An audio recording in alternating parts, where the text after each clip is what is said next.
స్త్రీలు వేసుకునే జడ చూస్తే యావత్ వేదాంత తత్వం అర్థమవుతుంది. జడ ముట్టుకోవద్దు, పట్టుకుని లాగద్దు. కానీ చూడండి, జడలో 3 పాయలు ఉంటాయి. 3 పాయలు ఉంటాయి. పూర్వం వాళ్ళ జడ చూడండి, ఇప్పుడు ఎక్కడ ఉన్నాయని కొత్తిమీర కట్టలే.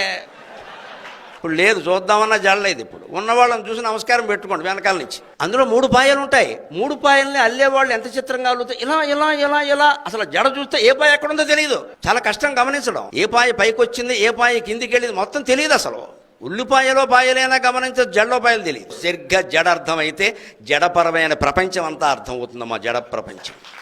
మనలో మనమే ఎప్పుడు సత్వగుణంలో ఉంటామో, ఎప్పుడు పోటీలు పడి పంతాలు పడి రజోగుణంలోకి వెళ్ళిపోతామో, ఎప్పుడు పరమ మూర్ఖులమై క్రూరంగా హింసతో తమో గుణంతో ప్రవర్తిస్తామో మనకే తెలియదండి. అదేమిటి అలా ఉన్నవాడు ఇలా అయిపోయాడు, నిన్నటి వరకు బాగానే ఉన్నాడు, ఇవాళ ఇలా ప్రవేశించింది ఓ పురుగు వాళ్ళు, ఏం చేయమంటాం? అదే తమో గుణం అనే పురుగు. ఆ ప్రవేశిస్తున్నప్పుడే జాగ్రత్త పడని, ఎంత చదువుకున్నాను కదా, ఈ ఆలోచన వస్తే వాడు బాగుపడు.